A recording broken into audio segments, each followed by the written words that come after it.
Échange avec des photographes bien vivants qui ont choisi d'ores et déjà ou pas encore de donner une destination à leurs fonds photographiques et à leurs archives. Cette idée en fait nous est venue d'un très beau colloque qui avait été organisé à l'automne dernier à l'INHA par Michel Poivert et Léa Miranda, que je remercie d'avoir accepté aussi cette invitation, qui avait plutôt invité en fait à l'époque des ayants droit et des institutions et des fondations à témoigner de qu'est-ce que c'était que de recevoir une donation ou de faire donation, ou quelle perspective donner à un fonds quand on en héritait. Ça nous paraissait important de donner la parole aussi à des photographes vivants donc, et qui se posent cette question de l'après. Alors, pour très longtemps, je ne sais pas, je ne veux pas vous enterrer trop vite, mais en tout cas, je sais que c'est une question qui se pose vite, en fait, dans la carrière, et quand on accumule, dès 25 ans, peut-être un peu plus tard, mais quand on accumule des images, des négatifs, des planches contact, des archives, je sais que les photographes sont toujours soucieux de savoir ce qu'il va advenir de ce travail. Et donc c'était important pour nous d'avoir vos témoignages. Nous attendons Françoise Huguier, donc nous allons commencer sans elle. Elle est, je crois, dans un taxi et elle arrive. Merci en tout cas à Léa Miranda, chercheuse, chargée de mission pour la Société française de photographie. Nous travaillons aussi beaucoup avec la Société française de photographie depuis quelques mois avec le ministère à la rédaction d'un vade-mecum qui permettra justement aux photographes et aux ayants droit de s'y retrouver dans tout cet environnement patrimonial qui n'est pas toujours évident à comprendre, et quelles sont les solutions qui peuvent être proposées juridiquement, mais aussi administrativement et puis institutionnellement, et où faire atterrir entre guillemets un fonds photographique. Donc on a délibérément choisi des photographes qui ont pris des décisions dans diverses sortes d'institutions ou qui n'ont pas pris de décision également, donc ils vous en parleront. Je remercie Léa et je te laisse présenter nos invités. Merci beaucoup. Merci Fanny pour cette introduction. Bonjour à toutes et à tous. Donc je suis Léa Miranda, chercheuse chargée de mission pour la Société française de photographie, la SFP. Dans le cadre de mes recherches, je travaille depuis plusieurs années maintenant sur la question des ayants droit et de la gestion des fonds photographiques en France. Donc je suis très heureuse de répondre à l'invitation du ministère pour modérer cette table ronde sur l'avenir des fonds photographiques et de donner la parole aux principaux concernés, les photographes et les artistes. Donc aujourd'hui, on a dépassé les questions tenant au statut d'auteur des photographes et les droits qui leur sont alloués. Depuis 1957, les photographes bénéficient en effet de droits d'auteur et ce statut est étendu à toute photographie en 1985 par la loi Lang. Mais avec la reconnaissance et l'institutionnalisation du métier, les photographes constituent des fonds qu'ils passent leur carrière et souvent leur vie en fait à composer. La destinée de ces fonds, une fois que leurs auteurs et autrices ne sont plus là pour s'en occuper, est par contre un sujet tout à fait contemporain. Alors avant toute chose, je pense qu'il est important de se poser la question suivante. Un fonds photographique, qu'est-ce que c'est ?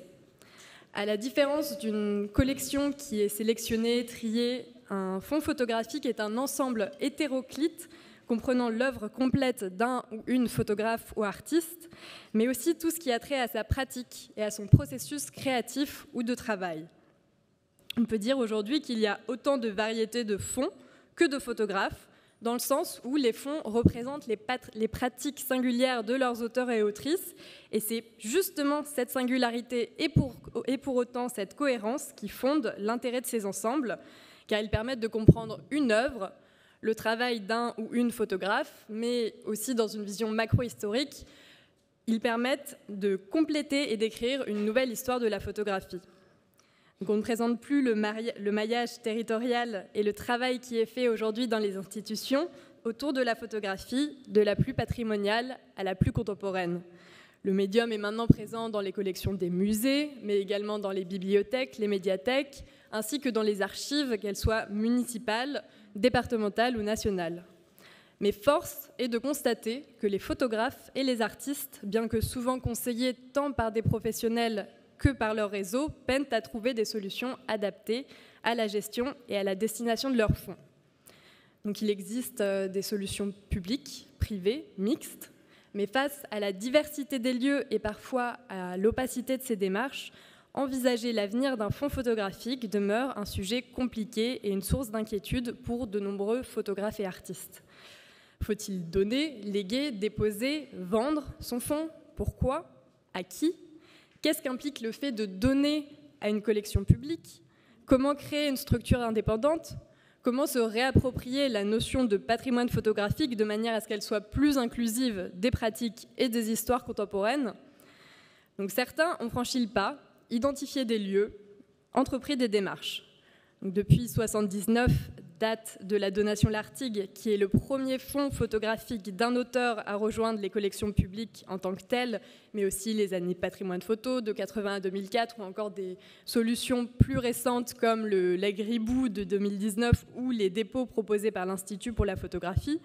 Des photographes et des artistes ont trouvé des modèles qui correspondaient à leurs pratiques et à leurs attentes. Mais ça n'est pas le cas de tous, et je pense qu'il est important aujourd'hui de libérer la parole, de donner des exemples, de créer des précédents, afin que les photographes et les artistes puissent trouver des modèles qui leur conviennent ou qu'ils puissent réinventer. Donc pour partager leurs témoignages et leurs réflexions sur ces questions, je suis ravie d'échanger avec Jean-Claude Bellégou, artiste plasticien, à ma gauche, ainsi que donc Marie Dorigny, Bertrand Meunier et Françoise Hulier qui devrait arriver, tous trois photographes.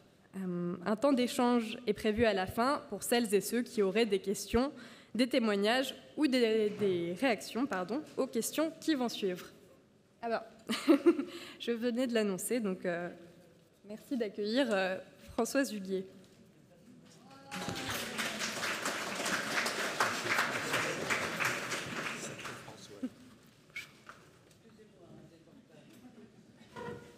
Et moi, j'habite très très loin. Pas une excuse. C'est pas comme mon ami qui habite à côté. tout près. Merci. On a commencé l'introduction. On va passer aux questions. J'aimerais commencer avec vous, Jean-Claude Bellégou. Donc, vous commencez à faire des photographies à la fin des années 60. En 86, vous créez le groupe Noir Limite avec Florence Chevalier et Yves Trémorin. Ce travail est soutenu, entre autres, par Jean-Claude Lemagny, et dès ses débuts, et vous commencez à donner des tirages à la BNF à ce moment-là. Donc cette année, vous avez décidé de faire don de l'ensemble de vos archives et de celles de Noir Limite à la Bibliothèque nationale de France. Serait-il possible de nous raconter l'histoire de ces échanges dans le temps avec la BNF et les personnes qui y travaillent? Oui, je pensais que la question que vous alliez me poser, c'est est-ce que ça a été facile ou est-ce que ça a été difficile? Ça a été facile. Ça a été facile parce que c'est une des raisons pour lesquelles tout à l'heure je marquais bien des réserves par rapport à l'idée de bonne pratique. Ça a été facile parce que je crois davantage au rapport individuel qu'au rapport institutionnel et davantage aux rencontres qu'aux pratiques normalisées. Et la rencontre décisive, évidemment, enfin les rencontres décisives au début des années 80, ça a été Jean-Claude Lemagny, bien sûr. Ça a été Édouard Bouba, ça a été Christian Kovjol, ça a été Claude Nory. Tout ça s'est fait en quelques semaines. Et la plupart du temps sans même prendre rendez-vous. Donc, tant pis pour les pratiques. Et tout ça s'est fait dans un élan chaleureux et humain. Et pour moi, c'est vraiment ce qui est quand même le plus important dans les rapports, beaucoup plus que les systèmes. Donc j'ai commencé à donner à la BNF et dans le même temps je donnais également au musée Niepce puisque Paul Jeff était aussi quelqu'un qui m'a beaucoup soutenu. J'ai commencé donc à donner à la BNF, je crois en 82, le premier don. Et ça a été des relations suivies avec Jean-Claude Lemagny puisqu'il a écrit des textes, que ce soit pour Noir Limite, que ce soit pour mes expositions. Il faisait partie des personnalités invitantes pour la deuxième exposition Noir Limite, La Meur, avec Bernard Lamarche-Vadel et avec Jacques Henrique. Donc ça a été vraiment une relation de confiance réciproque et de travail réciproque. Quand Jean-Claude est parti, il y avait un petit blanc avec un monsieur qui passait là. Et puis après, donc Anne Birolot, le Mani, est arrivée. Et la relation s'est continuée. Elle a acheté des tirages couleurs, puisque à l'époque, j'avais commencé à travailler en couleur. Et enfin, recommencé. Et puis, Héloïse, je crois que la première fois qu'on s'est rencontrés, tu étais encore au musée de Strasbourg. Hein, c'était avec ma série Humanité. Et donc tout ça s'est enchaîné et a fait que, à partir du moment où on décidait de concrétiser le don, puisque l'enlèvement a eu lieu le 9 mai dernier, dans un magnifique 20 mètres cubes de la BNS, qui n'était pas plein quand même. C'était la suite logique d'une histoire humaine, et puis liée aussi avec des amours et des fantasmes. J'aime les bibliothèques, j'ai une formation littéraire, philosophique. J'aime les bibliothèques peut-être davantage encore que les musées, bien que j'aime les œuvres dans les musées. J'aime aussi l'idée qu'il y ait autour de l'œuvre toute une série d'archives, journaux de travail, correspondances, journaux intimes, qui peuvent ou qui ne peuvent pas, l'histoire le dira. Après, la postérité fera ce qu'elle voudra faire et ce qu'elle voudra bien faire, mais qui peuvent servir quand même largement à documenter l'œuvre et ses tourments. Ce que je voulais préciser aussi, c'est que l'idée de donner toute mon œuvre à une institution était ancienne, puisqu'elle remontait à 1993. À l'époque, Pierre Bonhomme était venu à Sauceuse Marenco, à la maison, et je lui avais fait part de mon désir de tout donner à la mission pour le patrimoine. C'était une époque très tourmentée pour moi, où j'ai hérité la photographie pendant 3 ans. Et il m'en a dissuadé en me faisant comprendre, et je crois qu'il avait raison, que j'étais trop jeune encore, et qu'il était un peu tôt quand même pour se défaire de tout cela. Bon, mais l'idée a toujours été présente. Elle a toujours été présente parce que voilà, quand on travaille sur la vie, sur le corps, on a nécessairement une conscience aiguë de la mort et de la sienne propre, et on sait que vous ou moi pouvons d'un instant à l'autre disparaître sans laisser de traces si on n'a pas pris la précaution de tout léguer. Et du coup, lorsque on a commencé à échanger, vous m'avez spontanément envoyé une photo de vos archives. Donc, c'était ça. Vous dites que les démarches étaient faciles et pour autant que les préoccupations sont faites sur un temps long. Vous avez vraiment travaillé sur un archivage de votre vivant. Qu'est-ce que ça fait de justement tout avoir, comme vous dites, dans 20 mètres cubes ? Bon, j'ai beaucoup conservé en général. J'ai beaucoup conservé, si ce n'est une crise en 89 où j'ai balancé des sacs poubelles entiers de correspondance.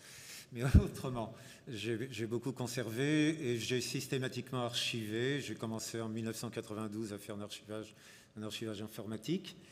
J'ai la chance d'avoir une maison qui est grande, donc je n'ai pas trop de problèmes de volume d'occupation.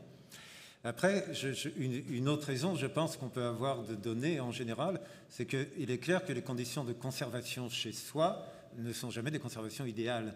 On voit là sur la photo qu'il y a des classeurs qui sont dans des armoires. Les dites armoires sont au grenier. Le dit grenier a une toiture qui est dans un état absolument affolant.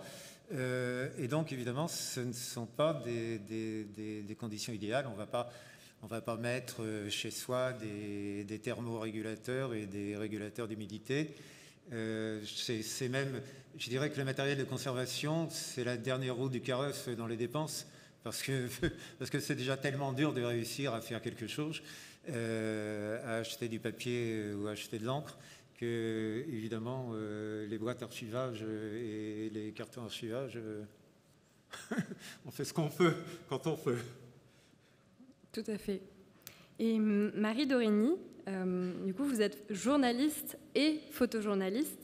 Et je mentionne distinctement ces deux éléments car c'est précisément cette dualité entre l'image et le texte qui donne une particularité à votre travail et à votre fond. Serait-il possible de nous parler des enjeux liés à la préservation et à la diffusion d'un fonds de photojournalistes comme le vôtre ? Pourquoi est-ce que c'est si important de veiller à la bonne contextualisation de vos images, sachant qu'elles ont des connotations historiques et géopolitiques, mais aussi éthiques ? Oui, c'est un peu la différence. Moi, je me considère pas comme photographe, mais comme véritablement photojournaliste. C'est-à-dire que comme vous l'avez expliqué, moi j'étais rédactrice avant, je suis passée assez tardivement à la photo et je considère que je suis passée d'un médium à l'autre. Et pour moi, la photographie est d'abord un outil, une façon de raconter une histoire journalistique et de transmettre de l'information. Donc c'est un peu la particularité de cette branche de la photographie. Et il se trouve qu'en plus, dans le cadre de mon travail, j'ai vraiment focalisé mes reportages sur des questions droits de l'homme, avec un grand H, mais plutôt droits des femmes d'ailleurs, sur des sujets assez sensibles, éthiquement, politiquement. Et c'était une préoccupation que l'angle choisi pour mes reportages, ma façon de travailler, mon engagement sur ces sujets soit respecté plus tard, que mes images ne soient pas utilisées, diffusées n'importe comment, en les sortant de leur contexte et de mon intention à la base de la naissance de ces reportages. J'appartiens au collectif Myope. On est 22 photographes et ce sont des questions dont on débat très souvent ensemble. Ce sont ces questions d'éthique, d'engagement, de déontologie, mais aussi d'engagement politique. C'est très important pour le fonctionnement de ce groupe. On ne veut pas travailler sur n'importe quel sujet avec n'importe qui. On est très vigilant là-dessus et j'ai envie que ça continue après ma mort. C'est-à-dire que je n'ai pas envie de voir mes photos utilisées n'importe comment. Donc ça fait partie de ma décision de donner mon fonds donc à la médiathèque parce qu'on en parle. C'est un processus que je viens juste d'engager. Au début, ils voulaient, comme on le disait tout à l'heure, ils ne voulaient pas trop qu'on s'engage parce qu'ils me trouvaient trop jeune.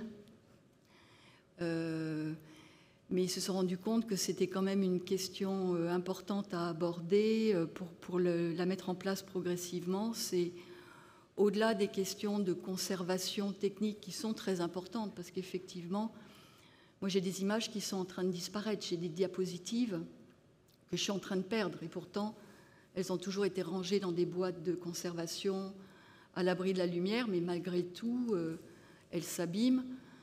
Donc il y a ces enjeux de conservation pour préserver ces images, mais il y a aussi après tout le contexte de diffusion de ces images qui va jouer plus tard. Et c'est de ça qu'on parle beaucoup en ce moment.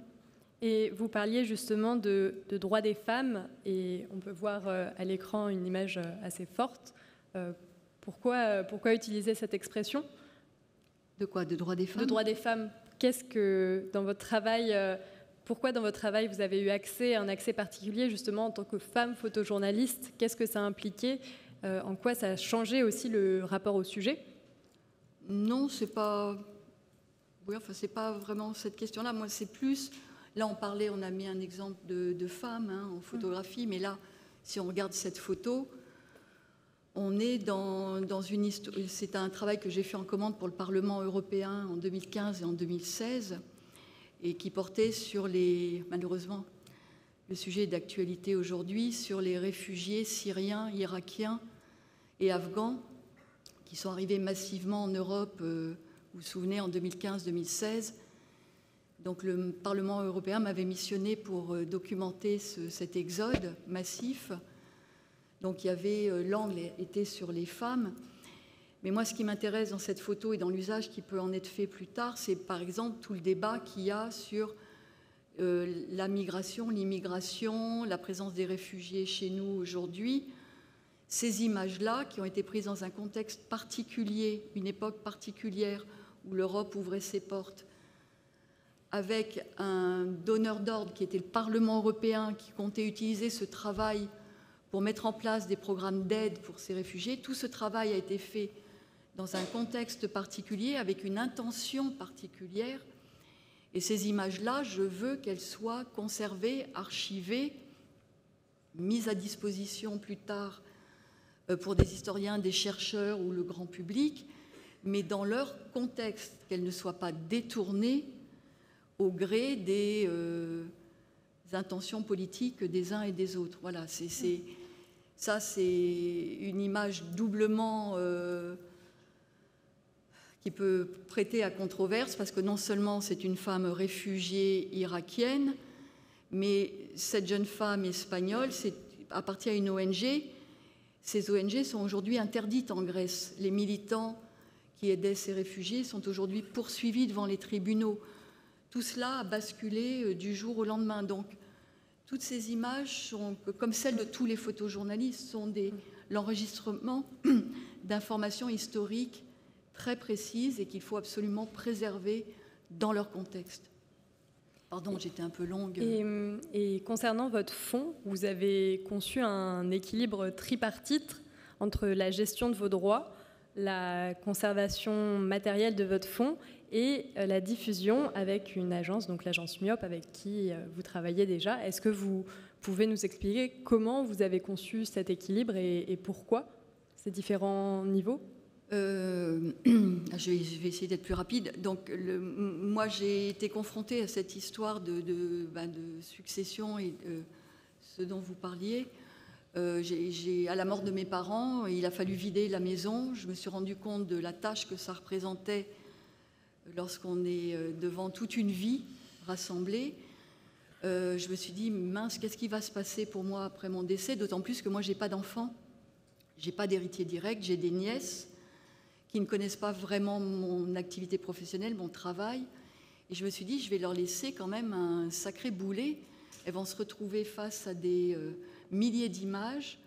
Voilà, j'ai la même chose chez moi. C'est-à-dire que ce n'est pas seulement les photos, c'est les planches contact, c'est les carnets de travail, c'est les tirages. Enfin, c'est énorme ce qu'on laisse derrière nous au bout de 40 ans de vie de photographe. Je me suis dit, c'est vraiment, ça ne va pas être un cadeau très sympa pour elles. Qu'est-ce qu'elles vont en faire ? Est-ce qu'elles vont savoir s'en occuper ? Puis, il faut de la place, il faut des conditions de conservation. Donc ça, c'était la première préoccupation, c'est est-ce que mes images vont me survivre ? Ou est-ce qu'elles vont partir à la benne ou aux puces ? Donc, la première préoccupation, c'est qu'est-ce que je fais pour mes ayants droit, pour que ce soit le plus facile possible, sans les priver de peut-être l'intérêt financier de mes archives. De qui me connaît suffisamment pour être à même de respecter ce que je venais de dire, mon engagement politique, éthique, etc. Et troisièmement, qui peut offrir une conservation correcte à mes images. Donc voilà, c'est toutes ces questions. J'ai été aidée par une amie qui est avocate, qui est présente dans la salle, qui est spécialisée dans ces questions-là. Et on a réfléchi ensemble à comment trouver un équilibre dans toutes ces questions et mettre en place un partenariat, c'est-à-dire mes ayants droit qui gardent tous les droits moraux et financiers sur mes images, Myope qui préserve la diffusion et aussi la question éthique concernant mes photos, la médiathèque qui va s'occuper de toute la conservation dans les meilleures conditions, et puis j'ai mis en plus 2 tuteurs moraux qui seront là en référent au cas où. Voilà. C'est un équilibre. Il faut vraiment se poser les questions de qu'est-ce qu'on laisse et qu'est-ce qu'on aurait envie qu'il se passe après notre départ. Et donc, encore un autre cas de figure, Bertrand Meunier. Nous sommes à moins d'une semaine de l'ouverture de l'exposition Erased au musée Niepce qui présente une partie de votre travail en Chine. Cette exposition acte dans le même temps la donation de votre fonds au musée. C'est le fruit d'un travail d'échange sur plusieurs années avec Sylvain Besson, le directeur des collections, qui a permis de créer une véritable relation de travail et de collaboration.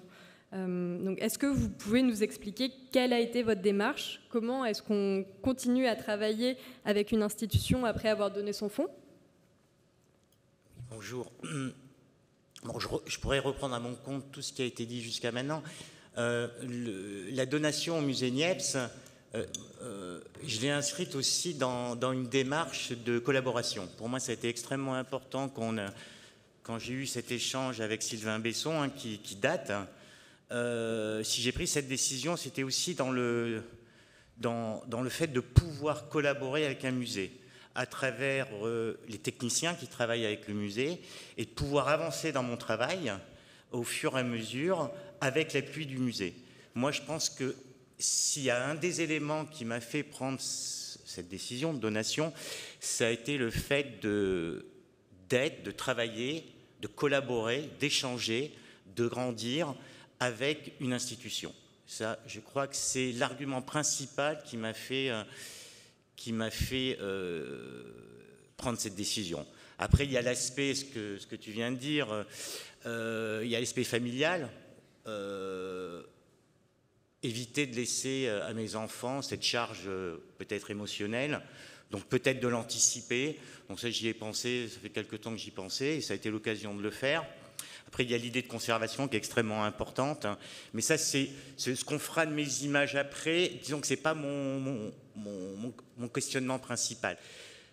Sur ce quoi je suis vraiment attaché actuellement, et c'est que le début de la collaboration avec le musée Niepce, c'est vraiment d'avancer dans mon travail, dans mes prochains projets, et que le musée me serve d'appui sur la suite du travail que j'engage actuellement.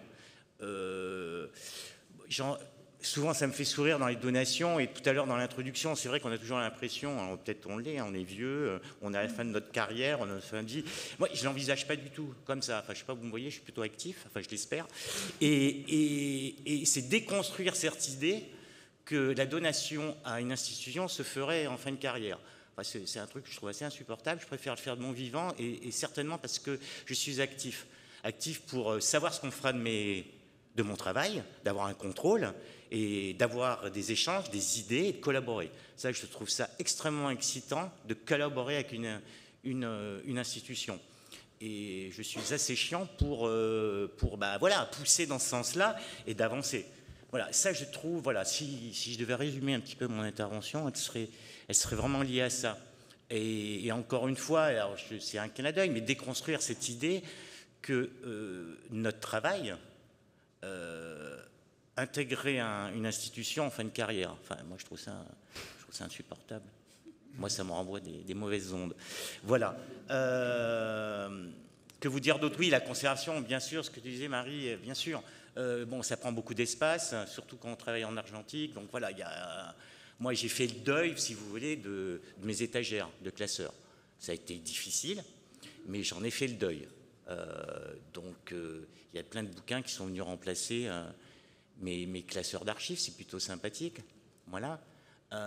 Les tirages seront certainement mieux conservés dans une institution que chez moi. Moi, j'ai pas une grande maison, enfin, et j'ai pas de grenier. Donc, vous voyez, c'était quand même un espace. Voilà, je vivais, ou ma famille vivait au milieu de mes travaux. Donc, ça a été l'occasion, si vous voulez, de faire un peu le vide. Mais encore une fois, ça n'a pas été enfin, ma décision, si vous voulez, n'a pas été prise à cause ou grâce à ça. C'était vraiment. Donc ça a pris du temps parce que j'ai échangé avec Sylvain. On a appris à se connaître et de se dire bon, on peut peut-être faire quelque chose ensemble. Alors, on a commencé avec l'exposition. Sur mon travail en Chine, et j'espère que voilà, cette collaboration pourra... Oui, mais ça valait le coup d'attendre, Françoise. Et voilà, et que cette collaboration pourra continuer, voilà. Et c'est ce qui m'excite énormément, voilà, de collaborer avec une institution. Et donc vous êtes membre du collectif Tendance Floue. Comment est-ce qu'on partage entre photographes ce genre d'informations? Est-ce qu'il y a des choses qui circulent? Est-ce que c'est un débat que vous avez ou pas du tout? Débat, non, mais c'est l'information bien sûr circule parce qu'on se voit régulièrement au sein du collectif. Donc l'information, enfin quand j'ai pris cette décision, bien sûr, les membres du collectif l'ont su. Après, c'est des échanges parce que cette question se pose aussi pour les autres membres. Mais il y a Olivier Kuhlmann qui a fait la donation de son travail au musée Niepce. Donc vous voyez, donc c'est des choses. Bien sûr qu'il y a un échange sur ce qu'on fait de nos travaux. Mais voilà, on en a parlé avec Olivier parce qu'il m'a posé beaucoup de questions. Et moi, c'était l'aspect, encore une fois, collaboratif avec l'institution qui m'intéressait. Mais vraiment. Ouais. Et donc, Françoise Huguier. Bonjour. Vous avez donc effectué de nombreux reportages qui vous ont amené en Sibérie, en Russie, au Mali, en Corée, entre autres. Des voyages dont vous avez rapporté des photographies et des objets. Vous avez également un travail de recherche, d'édition, vous utilisez différentes techniques.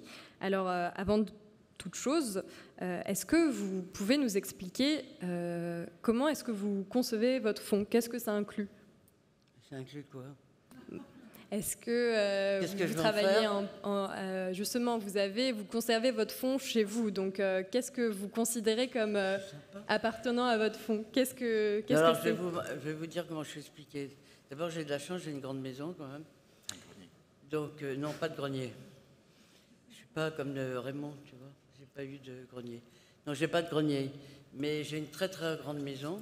C'était un loft. Et il se trouve que depuis le début, c'est extrêmement bien rangé. C'est-à-dire que les planches contact, depuis le début, même en numérique, parce que je continue à faire les deux, hein, même en numérique, je fais des planches contact, encore, et j'ai une banque de données, donc je sais exactement. Tous les tirages vintage sont tous répertoriés par FileMaker, c'est ça, hein. Et alors, moi j'ai commencé à une génération où il n'y avait pas de scan. Donc tous les journaux faisaient des tirages. Et il n'y avait pas de scan. Et donc j'ai un scan à plat à la maison et j'ai tout scanné. Aussi bien la mode que les reportages. Quant aux diapositives, je pense à toi. Moi, c'est dans un endroit qui est complètement préservé, qui est absolument impeccable. Et donc je suis en train de scanner les diapositives que j'ai fait des années 75 à Singapour. Et ça n'a pas bougé du tout, du tout, du tout. Mes tirages n'ont pas bougé. Et je voulais vous dire aussi que je gardais toutes les archives de toutes les parutions. Tout est rangé. Tout est impeccablement rangé. Donc j'essaye d'avoir... qu'est-ce qu'il y a ? Rien. Et donc j'essaye de... c'est depuis le début que j'ai commencé ça. Alors effectivement, les gens qui viennent à la maison... on le voit là, on voit les planches contact. J'ai une pièce uniquement pour les négatifs. J'ai un coffre-fort où il y a les négatifs de mes livres, qui peut durer 6 heures s'il y a le feu. Et il est question, mon assistant veut absolument que j'achète la même chose pour tous mes négatifs. Donc il faut voir si, parce que ça pèse très lourd, si ça tiendrait, mais ça tient. Donc voilà, et vous voyez, toutes les planches contact, tout ça, c'est répertorié, j'ai une banque de données, donc je sais exactement l'année. Et alors, ce qui m'a très étonné aussi, c'est qu'en scannant mes diapos, j'ai la légende sur toutes mes diapos. J'étais un peu organisée, quoi. Enfin, je crois que c'est pas moi, hein, c'est grâce... non, j'ai commencé à faire des diapos avant Christian Quejol, donc...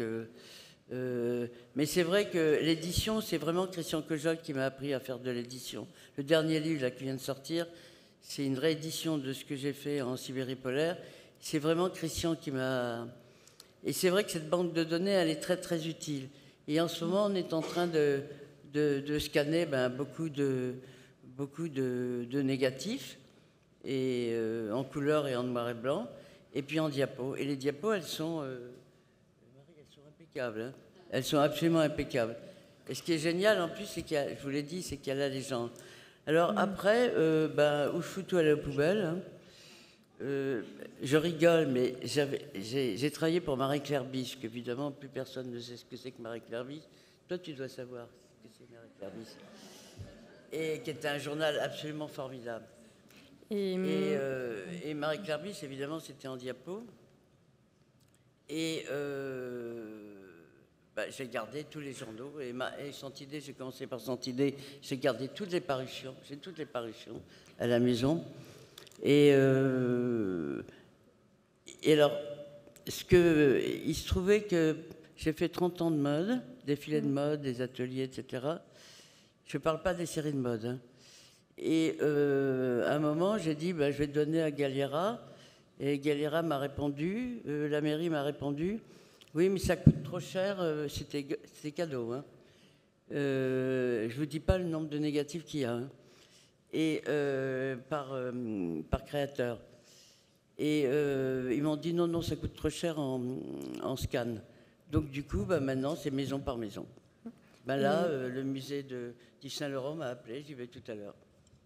Donc, et du coup, justement, vous avez fait des reportages, vous avez fait plus de 30 ans de mode, vous avez travaillé en agence. Donc, est-ce qu'à terme, vous souhaitez trouver un lieu qui puisse héberger un ensemble représentatif? Ça, c'est le gros problème pour les photographes. Enfin, pour moi, c'est un gros problème. J'ai une petite idée. Bon, la mode, ça y est, j'ai décidé. Mais pour l'Asie du Sud-Est, peut-être que ce sera Guimet. Alors, pour l'Afrique, c'est très compliqué avec le Quai Branly parce que je suis française, je ne suis pas étrangère. Donc, c'est très, très compliqué. Donc, pour l'Afrique, je suis un peu embêtée. Et puis, il y a aussi, je ne sais plus comment ça s'appelle, parce que Fred Boucher m'a dit qu'il faudrait que tu ailles les voir. C'est le fort Saint-Cyr ou je ne sais pas quoi. C'est la médiathèque du patrimoine photographique. C'est ça. C'est à eux que je donne mes archives, Françoise. Oui, c'est ça. Hein, c'est à eux que je donne mes archives. C'est ça. Alors, il y a un monsieur qui devait venir, mais j'attends toujours. Il m'a dit, j'arrive. Ils sont là. Mathieu, fais signe. Oui, et c'est le moment, Mathieu. Et il m'a dit, je pars en voyage. Fonce, Mathieu. Et il va venir, et je pars en voyage que je n'ai jamais vu. Bon, voilà. Donc, effectivement, c'est sûr. Mais surtout, ce que je vais faire, parce que j'ai des ayants droit, je n'ai pas d'enfants, mais ce que j'ai des ayants droit, bon, ça c'est autre chose, ça c'est les droits d'auteur. Mais par contre, je vais nommer 2 personnes pour... Donne-moi le nom, Maxime, s'il te plaît. Les exécuteurs testamentaires? Non, c'est pas ça, c'est un autre nom. Légataire universel. Légataire universel. Et donc, il y a 2 personnes. Il y a Maxime qui est dans la salle et mon neveu. Donc, il y aura 2 personnes. Très bien. Voilà. C'est comme ça que ça va se passer. Et eux, ils s'occuperont de mon futur quand je ne serai plus là. Voilà. J'ai répondu? Tout à fait. Et donc, autour de la table, vous êtes 3 à avoir décidé d'effectuer des donations. Alors, pourquoi le choix du don? Est-ce qu'on peut parler déjà de choix ou est-ce une option par dépit? J'aimerais commencer par vous, Jean-Claude Bellégou. Lors d'un de nos derniers échanges, vous avez utilisé l'expression de legs pré-mortem pour parler de la donation de votre œuvre. Oui, l'intérêt de donner tant qu'on est vivant, c'est qu'on est là pour s'en occuper et qu'on ne sait pas nécessairement comment est-ce que ceux qui vont nous succéder légalement s'en occuperont si ça leur incombe. En l'occurrence, moi, je sais qu'il n'y aura personne pour s'en occuper et que par conséquent, il fallait que je me prenne par la main. Je pense que c'est un phénomène qui vient se généraliser à cause de la dislocation des familles, de la décomposition des familles. Et c'est ce que je voulais dire aussi, c'est qu'il ne faut pas non plus fantasmer trop sur la conservation. On ne sait pas très bien de quoi demain sera fait en général. Peut-être qu'on a quand même des doigts dans des engrenages dangereux, la guerre de l'eau, la Troisième Guerre mondiale, des choses comme ça. Et donc, il ne faut pas non plus fantasmer sur une humanité éternelle qui découvrira dans 100 000 ans l'œuvre éternelle. En tout cas, pour les générations à venir, c'est déjà pas mal. Oui, vraisemblablement, l'humanité disparaîtra et comme le titrait un livre, tant mieux. Tant mieux pour la planète. Et Et donc, il faut aussi garder la tête froide et se dire qu'on fait ce qu'on peut, mais que tout ne nous appartient pas. Et voilà. Bertrand Meunier, une réaction? Je reprends mes esprits. Après, je crois que ce qui m'a semblé sentir aussi dans les propos des uns et des autres, et chez moi, c'est clair, c'est qu'il y a une espèce d'ambivalence à l'égard des héritiers potentiels. C'est-à-dire, est-ce que ce seront des bons héritiers? Est-ce qu'ils s'en occuperont bien? Ou est-ce qu'ils seront négligents? Et c'est une vraie question. Ah Non, alors si je peux répondre, non, c'est pas ça. C'est juste que nous, on est conscients de l'ampleur de la tâche, quoi. C'est compliqué de gérer un fonds. Comment dire, dans les mécanismes, il y a des héritages et les fonds de photographes viennent s'ajouter, enfin les fonds photographiques viennent s'ajouter comme une charge en plus. Donc c'est pas une question de bien ou de mal comme vous disiez un peu plus tôt. C'est plus une question de quelle charge on veut donner et comment des ayants droit éventuels pourraient s'emparer d'un fonds dont ils ne sont pas les auteurs. Ça pose encore plus de questions de légitimité, de travail, de s'investir sur, encore une fois, un matériel dont on connaît plus ou moins en fonction des familles. Donc, voilà. Pour moi, et puis ça ne les intéressera pas forcément, quoi. Je veux dire, nous, on est passionnés par la photographie. Ce n'est pas le cas de tout le monde. Donc, j'ai 3 nièces qui sont très jeunes. La plus âgée a 19 ans, la plus petite a 11 ans. Je ne sais pas du tout ce qu'elles vont choisir de faire de leur vie. Donc, je ne veux pas leur imposer tout ce stock d'images. Voilà, je ne sais pas si elles auront les moyens en plus de s'en occuper, quoi. C'est très complexe tout ça. Donc au contraire, c'est vouloir les délester de la partie la plus lourde et leur garder quand même des droits. Le droit moral, c'est très important. Tout à fait. Et du coup, qu'est-ce qui motive justement le choix d'un lieu d'accueil pour un fonds? Est-ce que c'est du coup les relations avec les personnes, comme ce qui a été évoqué, ou pour le type d'institution, le travail sur un fonds ne sera pas fait de la même manière par un conservateur de musée que par un archiviste, par exemple? Donc, qu'est-ce qui vous motive un peu dans tout ça? L'affection. Oui, quelque part, c'est avoir appris à connaître la personne qui sera en charge, en tous les cas, qui travaille dans cette institution, lui faire confiance. C'est la confiance, honnêtement. On parlait de nos enfants. Enfin, voilà, on signe quand même un... Je ne sais pas comment on appelle ça, un contrat, mais si vous voulez, mes archives restent à ma famille, mais c'est éviter cette charge émotionnelle. Et comme tu le disais, Marie, peut-être mes enfants n'auront pas du tout envie de s'occuper de ça. Et quelque part, anticiper ce travail, ça leur éviter peut-être un poids et de mal le gérer. Ce qui ne veut pas dire qu'ils le feront mal, mais en tous les cas, ça leur éviter de se retrouver avec ça au dernier moment. Maintenant, le choix de l'institution, c'est une relation de confiance. Confiance, amitié, mais confiance, ouais, vraiment. Et de se dire qu'avec cette institution, ça risque de bien se passer. Et ça doit bien se passer. Et de faire en sorte que ça se passe bien. Donc il y a vraiment une confiance qui doit réciproque, qui doit se mettre en place. Et ça reste de la photographie, hein, mais voilà, qu'il y ait cette confiance. Et pour que votre travail grandisse, pour que votre travail soit mieux vu. Mais cette décision, moi, elle a été prise comme ça, voilà, de cette manière en tous les cas. Très bien. Et Françoise Huguier, vous par exemple, qui du coup ne donnez pas, qu'est-ce que vous attendriez? Moi, je ne donne pas, je ne suis pas encore morte. Vous n'avez aucune exigence, ce sera fait après vous. Si, je sais exactement. Ça, je vais voir, j'ai le temps de voir. Très bien. J'ai le temps de voir. Pour la mode, c'est réglé. C'est tous les créateurs de mode qui vont les récupérer. Ça, et même Pierre Mugler, là, qui vient de mourir, il y a un livre qui va sortir avec les photos. Et à chaque fois qu'ils font des... Christian Dior aussi, ils ont fait une exposition à Shanghai.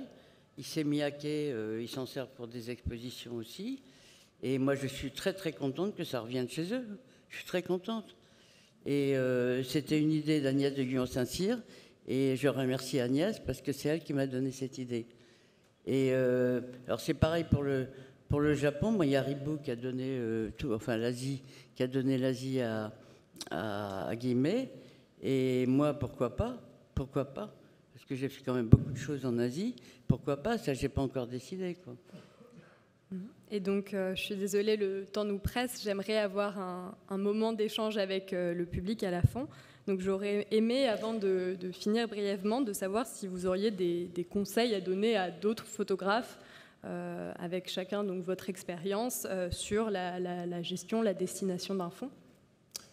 J'ai eu quelques retours récemment, puisque j'ai fait une petite information sur, j'allais dire sur le leg, sur la donation, comme vous voulez, que j'ai faite d'artistes qui hésitent beaucoup à donner, parce que, évidemment, donner de son vivant, c'est se défaire d'une part de soi-même. Et le facteur psychologique est quand même important. J'avoue que j'attends de voir ce qui va se passer chez moi dans les mois à venir. Est-ce que donner l'ensemble de son œuvre, ça veut dire qu'on arrête, qu'on tourne définitivement la page? Est-ce que ça veut dire qu'on passe à une autre page artistique? Est-ce que ça veut dire qu'on continue comme si de rien n'était? Ça, ce sont des vraies questions. Et je crois que c'est ce qui fait que, enfin moi, dans les échos que j'ai eus, par exemple, de Christelle Léris, il y a une véritable hésitation à se défaire d'une part de sa vie, quoi. Surtout quand on y a donné toute son énergie et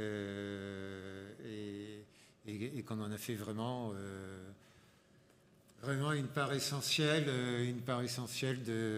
à laquelle on a tout sacrifié et dont on n'a pas fait une affaire d'argent. Et donc un conseil en particulier? Moi, mon conseil, c'est tourner la page. Il y a un moment où il faut décider, il y a un moment où il faut se jeter à l'eau, puis après on voit bien ce qui se passe, puis voilà, quoi. Et il vaut mieux le faire vivant qu'attendre d'être de l'autre côté. D'autres réactions? Non, puis ça peut se mettre en place progressivement. Nous, c'est ce qu'on est en train d'étudier avec la MPP. C'est sûr que c'est un gros traumatisme de se séparer de ces négatifs, de ces tirages. Enfin, on vit avec depuis tellement longtemps. Donc, pour ce qui me concerne, j'ai demandé à ce qu'on mette un calendrier en place et on va faire les choses progressivement. Par exemple, moi, mon premier intérêt, c'est de faire transférer toutes mes expositions pour lesquelles je paye un lieu de stockage à l'heure actuelle. Donc déjà, ça va me faire des économies. Et on va déjà commencer par ça. Mes caisses d'exposition vont partir à Saint-Cyr. Ça, c'est la première chose. Je pourrais continuer à louer mes expositions. Simplement, le lieu de retrait sera différent de l'heure actuelle. Ensuite, on a commencé à parler le transfert de certains sujets photographiques dont je me sers peut-être moins maintenant. Et puis voilà, on va faire les choses progressivement. J'ose espérer que j'ai encore un petit peu de temps devant moi pour organiser tout ça. Voilà. Ça se fait dans le dialogue, quoi. Donc prendre le temps de se poser les bonnes questions et d'avoir des étapes différentes à chaque moment. C'est très personnel, hein. Je crois que c'est à chaque fois une je parlais de deuil, configuration personnelle. De deuil de mes classeurs. Bon, ça a pris un petit peu de temps avant de prendre la décision. Et quand la décision a été prise, que je me suis retrouvé avec ces étagères vides, j'ai fermé la porte, je les ai regardés un petit moment. Et puis voilà, c'est un temps à soi. Mais comme tu dis, c'est chacun à sa relation à son matériel photographique, à ses archives, à ses tirages. Moi, là-dessus... Moi, je suis très content en fin de compte. Ça a pris du temps. Il a fallu que je construise dans ma tête, il a fallu que je construise cette relation, qu'il y ait cette confiance à l'institution où mes négatifs vont être conservés avec mes tirages. Il y a la question de l'accessibilité. On n'en a pas parlé, mais c'est extrêmement important qu'on puisse avoir accès à ces images. Il y a les questions aussi de... Moi, j'ai tout fait scanner. Alors déjà, nous, à Tendance Loup, comme Amiop, on a une base d'archives, donc toutes mes images, grosso modo, sont scannées sur une base. Mais si j'ai besoin d'images, l'institution peut les scanner. Donc voilà, il y a une relation qui se fait assez vite. Donc pour reprendre ce que je disais tout à l'heure, oui, c'est de la confiance, vraiment, vraiment. pense que c'est une note assez positive sur laquelle terminer. Je vous propose d'ouvrir les questions au public. Quelqu'un a une réaction? Je vois déjà des mains se lever.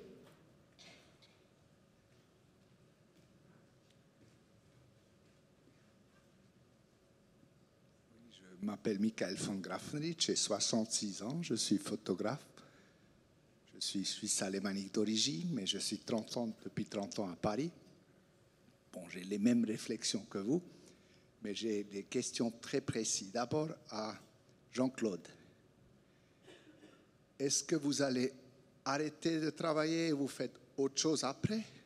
Ou bien vous continuez et vous travaillez comme salarié pour la Bibliothèque nationale? 1, 2, pour Bertrand. Si la Bibliothèque nationale veut m'embaucher, je ne sais pas, à condition que je travaille chez moi, à condition que ce soit en télétravail, que je puisse rester à la campagne. Non, je crois que hier il m'est arrivé un truc marrant, parce que c'est un petit peu comme quand quelqu'un meurt et qu'on continue à le chercher parmi les participants à l'enterrement. J'ai cherché un document que je n'ai plus puisque je l'ai donné et j'ai mis quelques minutes à réaliser que je ne l'avais plus et qu'il y avait plein de choses que je n'avais plus. Mais après, bon, a priori, j'ai envie de dire, je continue. Parce que, comme disait un ami peintre... Ça va appartenir à vous ou bien à la bibliothèque?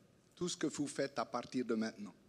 Ce que je fais à partir de maintenant, d'après ce que j'ai compris dans le contrat, et moi, d'après ce que je pense, mais on n'en a pas discuté avec Héloïse connaît ça. Pour moi, a priori, bon, il y a un moment, j'ai 70 ans, il y a un moment où vraiment je vais arrêter. Mais pas maintenant. Parce que je ne pourrai plus. Et donc, mais il y aura eu des choses de fait. Enfin, déjà, là, sur ce que j'ai fait depuis 2017, je n'ai donné qu'une partie. Mais il y aura eu des choses de fait qui se sont de nouveau accumulées et il faudra bien leur donner un sort. Donc, a priori, dans mon esprit, mais encore une fois, on n'en a pas discuté, moi, je me dis le jour où j'arrête, vraiment, c'est-à-dire où je suis out et caput, ce jour-là, je donne de nouveau tout ce qui reste et puis après, on n'en parle plus, basta. Et tout ça, ça passe sans argent. Vous recevez de l'argent, il faut être clair, et puis la Bibliothèque nationale va dépenser beaucoup d'argent pour vous. Oui, et c'est entre autres une des raisons pour lesquelles j'avais demandé à Léa de rectifier, de modifier photographe artiste plasticien, ce qui est mon statut, code 9 923A. Je n'ai jamais gagné ma vie avec la photo. Il y a de l'argent qui est rentré, il y a même certaines périodes où il y en a beaucoup qui est rentré, mais il y a aussi toujours beaucoup d'argent qui est sorti. Et si je n'avais pas tantôt travaillé en usine, tantôt enseigné, tantôt fait ceci, cela, je n'aurais jamais fait de photo. Bon, l'avantage de mon système, et je ne dis pas que ce soit le seul système viable, mais l'avantage de mon système, c'est une formidable liberté. J'ai vraiment fait ce que j'ai voulu. Je n'avais pas d'agence, je n'avais pas de journal, je n'avais pas de machin. J'ai vraiment fait ce que j'ai voulu. J'avais vraiment fait qu'à ma tête. Et ça, quand même, je suis content. C'est peut-être la seule chose dont je suis fier dans ma vie, c'est globalement de n'en avoir toujours fait qu'à ma tête. Donc ça excluait effectivement d'avoir des relations d'argent. Enfin, encore une fois, il y avait de l'argent qui rentrait. Mais ça excluait en tout cas d'avoir une relation de dépendance à l'argent dans la photo. Alors c'est une donation payante? Non, c'est une donation-donation. Et les photos que vous avez vendues avant, vous avez reçu de l'argent? Mais à partir de maintenant, il n'y a plus d'argent? J'en ai pas beaucoup vendu. Non, mais à Lemanie, à l'époque. Jean-Claude Lemanie ne m'a jamais acheté une photo. Je sais, j'ai entendu dire, je ne sais pas si c'est vrai, qu'il a quelquefois acheté des photos de sa poche. Ça n'a jamais été le cas. Les relations avec Jean-Claude ont toujours été des relations désintéressées sur ce plan-là, des deux côtés. Alors, ça veut dire que les Français doivent donner à la Bibliothèque nationale et les étrangers reçoivent de l'argent? Alors, oui, mais parce que vous êtes suisse.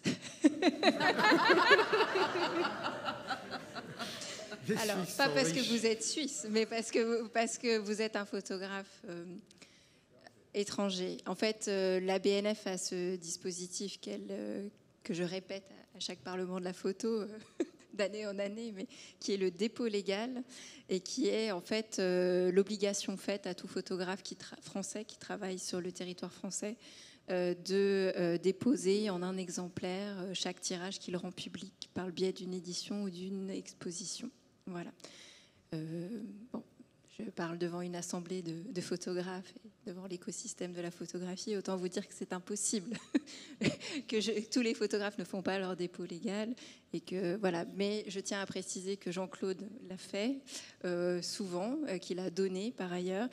Et peut-être rappeler, pour avoir aussi on a eu le chant, et je ferai le contre-chant du don, que chaque don d'un photographe appelle aussi un contre-don de l'institution, puisque, et ça c'est valable pour la BNF comme pour toute autre institution publique qui prend en charge un fonds, il est nécessaire, on s'engage à conserver ce fonds, à lui donner une pérennité, à ce qu'il soit transmis aux générations, à ce qu'il soit diffusé, à ce qu'il soit valorisé, à ce qu'il soit catalogué, inventorié. Et tout cela a un coût d'investissement du personnel scientifique, des gestionnaires de collection, des magasiniers qui communiquent en salle de lecture les œuvres, voilà, et qui... Voilà, tout ça est très important. Et on avait fait, il y a une étude internationale qui avait été faite il y a quelques années maintenant, mais conserver une photographie en respectant les taux d'hygrométrie, les températures, etc. Ça coûte dans des bonnes conditions, ça coûte en moyenne 3 € à l'institution par an. Mais quand on multiplie un fonds photographique tel que celui de la BNF qui compte 8 millions d'images, voilà, je vous laisse faire le calcul. Voilà, donc, et ne pas perdre de vue que nous sommes des institutions publiques et que l'institution publique, c'est aussi l'argent du contribuable et que on est dans un système aussi en France qui aide quand même beaucoup la création photographique. Je pense qu'il y a pas mal d'exemples qui l'ont montré depuis ce matin et que de fait, pour certains photographes, on a eu l'occasion d'en discuter avec Jean-Claude, mais avec d'autres, parfois ça peut être aussi une façon de se dire, on s'inscrit aussi dans cette idée de l'institution publique et de rendre publique une œuvre qui appartient au patrimoine de tout un chacun. Tu peux prendre. Je peux dire quelque chose ? Oui, il y a une personne qui est venue. Excusez-moi, il y a une personne qui est venue à la maison pour choisir des photos. C'est moi, François. Oui, c'est bien ce qu'il pensait. Il n'y a pas de retour, c'est pas grave, mais on m'a dit que c'était déduit des impôts. Je ne savais pas du tout. Oui, alors ça, Voilà. alors le dispositif... Il faut le dire. Oui, tout à fait. Il y a un dispositif qui existe, mais qui n'est pas obligatoire. Oui. On peut demander une donation avec reçu fiscal. Tous les photographes ne le font pas. Mais si vous le souhaitez, c'est possible. Donc ça, c'est le dispositif je crois que c'est la loi Ayagon, si mes souvenirs sont bons, qui implique qu'à partir du moment où vous donnez votre œuvre, il y a 66% qui est déductible de vos impôts. Voilà. C'est ça. Je ne paye pas d'impôt sur le revenu, je ne suis pas imposable. Exactement, voilà, parce que comme tu n'étais pas éligible, puisque tu n'es pas imposable, voilà. Et voilà, la réponse est là aussi. Donc, voilà, il y a différents cas de figure. Voilà. Une autre question ? Je vois d'autres mains se lever. Merci beaucoup. Bonsoir, je suis Marianne Ferifal, je dirige la DSGP, qu'on a plusieurs fois mentionné aujourd'hui. Déjà, merci au Parlement de la photo d'avoir porté ce sujet-là en discussion, parce qu'on l'a vu, c'est un sujet qui est difficile, que tout à chacun naturellement évite. Et à la DSGP, on est bien placé pour savoir qu'effectivement, au décès d'un artiste, les ayants droit, souvent donc les enfants ou même les neveux, peuvent être terriblement tétanisé face à la tâche, outre d'être héritier et de la douleur de perdre quelqu'un, de devoir gérer un fonds qu'ils ne connaissent pas forcément. Et c'est hyper important qu'au-delà du tabou, on puisse en parler et que les artistes, les photographes, quelle que soit leur discipline artistique, préparent cette chose-là. C'est hyper important. Voilà, donc c'était important que le sujet soit porté, soit discuté. Je voulais vous dire qu'en tant que société d'auteurs, mais on a parlé aussi des avocats, des notaires, il y a tout un tas de professionnels qui peuvent, au cas par cas, selon votre situation et votre envie, vous aider à donner les lignes directrices et à préparer ça. Et je finirai par vous dire qu'à la DSGP, depuis 2-3 ans, il y a un guide sur les successions d'artistes qui existe. On a parlé des fonds, on a parlé des droits d'auteur, il y a plein de considérations liées aux conjoints survivants, aux enfants, enfin bon, voilà, beaucoup de choses. Donc nous, on a mis à disposition des auteurs un guide qui est assez facile pour déjà au moins débroussailler les choses. Et puis après, il faut aller voir un professionnel, un notaire, un avocat qui ira avec vous jusqu'au bout dans cette démarche. Et je finirai, excusez-moi, je suis un peu en hypoglycémie, pardon pour la voix qui tremble, j'ai pas déjeuné. Je voulais dire aussi que depuis quelques mois à la DSGP, on accompagne les auteurs par des formations et des dotations pour le catalogage des œuvres et leur recensement. C'est quelqu'un qui porte ça chez nous que vous connaissez, qui s'appelle Marion Islaine. Donc pour tous les membres de la DSGP, manifestez-vous auprès de nous. On vous accompagnera pour, au mieux que l'on puisse, et selon nos moyens, pour ce référencement-là qui est indispensable pour la promotion et la défense de vos œuvres, de votre vivant, les donations aux institutions et pour les ayants droit par la suite. Voilà, donc c'était juste pour abonder dans le message qui a été porté aujourd'hui et remercier les intervenants. Voilà. Oui, moi j'avais une question sur la question du tri en fait.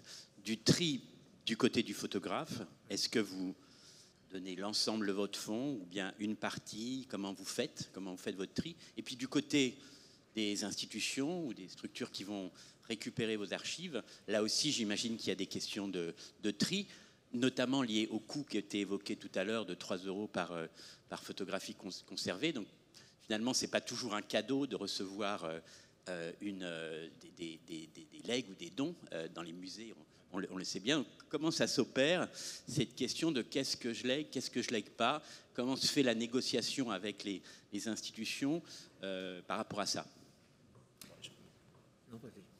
Moi, le choix, vous le faites personnellement, c'est-à-dire ce que vous gardez, je suppose, c'est parce que ça vous intéresse et que vous avez une relation importante à ces archives. Donc, moi, de mon côté, ce que j'ai donné à l'institution, c'est ce qui m'apparaissait important pour décrypter, comprendre mon travail. Après, j'attendais de l'institution qu'elle garde l'ensemble de ce choix et qu'on ne commence pas à faire un tri, j'aime pas. Je trouvais ça assez désobligeant de la part de l'institution de faire ça. Donc de mon côté, ce que j'ai légué, c'est ce que j'ai donné encore une fois, c'est ce qui m'apparaît important. Voilà. J'ai eu une autre stratégie qui a été de me dire, si je commence à faire un tri, par exemple, dans mes 50 années de photo, il y a des choses que je préfère, il y a des choses que j'aime moins, il y a des choses que je trouve plus fortes, des choses que je trouve plus faibles. Si je commence à faire un tri, je vais forcément faire un tri subjectif à partir de ma position aujourd'hui, rétrospective sur 50 années de travail, et ça va forcément fausser la nature de mon travail. À la limite, pour prononcer un vilain mot, ça va être une forme d'autocensure. Donc, je me suis dit, je donne tout. Voilà. Je donne tout, y compris des choses qu'aujourd'hui je ne ferai plus. Et puis après, selon mon vieux proverbe, advienne que pourra. Voilà. Mais je me suis dit que si je commençais à faire un tri, y compris dans les documents, dans les documents qui accompagnent l'œuvre, oui, j'allais forcément censurer et auto-censurer des choses qui après tout, étaient peut-être importantes. Puis je pense que dans une œuvre, les périodes faibles, c'est aussi quelquefois important pour comprendre les périodes fortes. Bon, voilà, il y a toute une dialectique qui s'établit. Après, ce sera intéressant. Un fond photographique, ça peut être compris comme un ensemble, et je voulais juste parler d'une initiative dont Anne Lacoste m'a parlé il y a quelques semaines à l'Institut pour la photographie. Lorsqu'ils accueillent des dons, ils font une cartographie dans l'espace des photographes, des artistes. Ils prennent des photos, ils prennent des notes de où sont placées les choses, pour aussi justement être fidèle à comment l'auteur et l'autrice travaillaient sur ce fond, comment est-ce que la matérialité des choses finalement était en lien avec des visées plus artistiques de travail, etc. Et voilà, je voulais juste souligner ce travail que je trouvais très intéressant. Est-ce qu'il y a une dernière question peut-être ? On prendra une dernière question, merci, avant de clôturer cette journée. Oui, pardon. Rapidement, si j'ai bien compris, hormis Jean-Claude Bellégou, vous êtes tous représentés par des agences photo ou des collectifs de photos. Quel est le rôle et le mandat finalement d'une agence dans la postérité de votre travail par rapport aux dons justement à des institutions ? Moi, je suis à l'agence Vue. C'est un point d'interrogation parce que je ne sais pas si l'agence Vue va continuer. Moi, pour le moment, elle continue, mais on ne sait jamais. Peut-être que dans 10 ans, elle ne sera plus là. Donc, effectivement, ils ont les archives. Mais moi, au début, quand j'ai fait partie de l'agence Vue, que c'était dans les locaux de Libération, mes négatifs étaient à l'agence Vue. Mais puis un jour, j'ai dit non, il n'en est plus question. Donc, je me suis fait mal voir, donc c'est revenu à la maison. Donc, maintenant qu'on a les scans, donc il n'y a plus de négatifs dans les agences. Il y a juste les scans. Alors après, ça dépend si l'agence va continuer ou pas. Si l'agence ne continue pas, il n'y aura pas de mémoire, quoi. Moi, ce que je souhaite, c'est que l'agence Vue continue, mais on ne sait jamais, quoi. On ne sait jamais. C'est pareil pour les... Moi, j'ai prévu ce cas de figure, c'est ce que j'expliquais tout à l'heure. Dans j'ai pas encore signé le contrat avec la médiathèque, on a juste validé la lettre d'intention de don. Donc ça, c'est enclenché, puisque c'est assez récent, hein, moi, le processus de don. Donc on a prévu dans cette lettre la configuration de avec ou sans myope. Donc là, pour l'instant, c'est une relation tripartite, mes ayants droit, la médiathèque et myope comme diffuseur.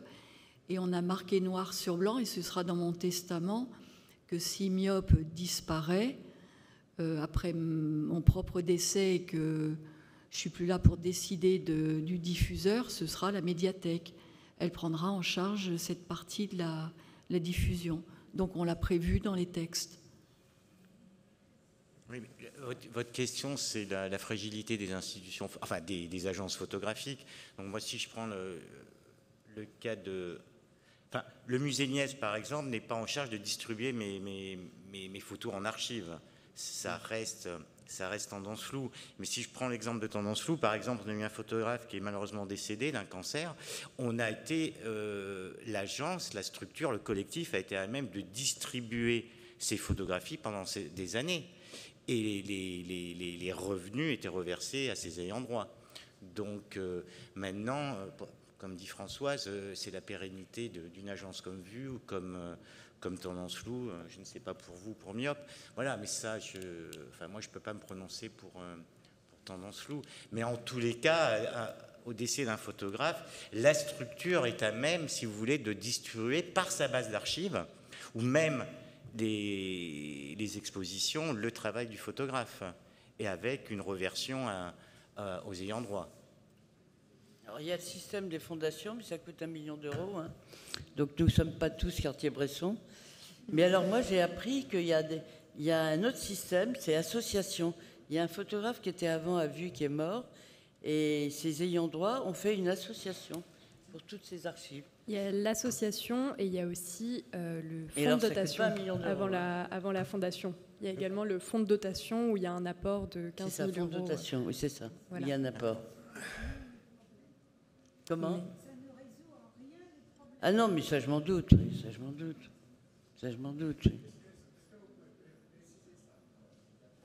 Est-ce que vous voulez reprendre le micro 2 minutes, parce qu'on ne vous entend pas? Si on souhaite créer une structure propre, a priori, il y a soit le système de l'association loi 1901, sinon il y a le fonds de dotation où là il y a un apport de 15 000 euros, et enfin la fondation où il faut 1 million d'euros d'apport préalable. Voilà, c'est les structures indépendantes qui sont aujourd'hui effectives en France. Je sais que pour les peintres, ça se fait souvent sous la forme d'une association. Il y a aussi des photographes, l'association des amis de Marc Ribou, par exemple. L'association Gilles Caron, l'association L'Arctique. C'est ça. On le disait en introduction, Léa Miranda prépare scrupuleusement pour la Société française de photographie avec notre soutien un Vadémécom qui devrait sortir, je l'espère, à la rentrée et qui vous éclairera vraiment sur tous ces mécanismes de donation, de statut, etc. Donc vraiment, je la remercie de faire ce travail avec la Société française de photographie parce que je sais qu'il sera nécessaire et qu'il apportera toutes les réponses. Et puis qu'il y aura évidemment des interlocuteurs aussi qui sont déjà et qui seront de plus en plus présents pour éclairer, puisque on a aussi une génération de photographes vieillissants qui demandent des réponses très précises. Je voulais simplement remercier Héloïse d'avoir souligné tout à l'heure quand même que la France a la chance d'être dotée d'institutions, ce qui n'est pas le cas de tous les pays du monde, et d'institutions qui sont aussi protectrices pour la photographie, patrimonialement. Voilà, donc la Bibliothèque nationale de France, la Médiathèque du patrimoine et de la photographie. On a aussi le musée Niepce avec un fonds considérable, l'Institut pour la photographie à Lille. Bon, enfin, on a quand même suffisamment d'outils, il me semble, aujourd'hui pour avoir et apporter des solutions. On a aussi des musées, comme vous le disiez Françoise, qui peuvent prendre des fonds de façon plus thématique. Je crois que même si peut-être on a l'impression que ce n'est jamais satisfaisant, je crois quand même, et qu'on a des interlocuteurs au bout du fil, malgré tout. On parlait tout à l'heure des mauvaises pratiques, certes dans certaines institutions, mais il me semble quand même qu'à l'endroit de la sauvegarde du patrimoine photographique, on est plutôt dans des pratiques vertueuses et qu'on a des interlocuteurs au bout du fil. En tout cas, je le constate chaque année lors du comité des dons et legs que l'on organise à la DGCA au ministère de la Culture. On a les institutions autour de la table et qu'on a, il me semble, un dialogue quand même assez fluide justement sur le devenir des fonds. Et donc on est là pour répondre à vos questions. Les institutions sont là pour essayer de trouver des solutions avec vos familles, vos ayants droit. Évidemment, les institutions ne peuvent pas prendre tout, mais en tout cas évaluer, discuter et jauger. Donc ça, c'est vraiment très important de l'avoir en tête quand même, parce que je pense que la France, malgré tout, fait un travail à cet endroit-là beaucoup plus important que nombre de pays à l'étranger. Voilà.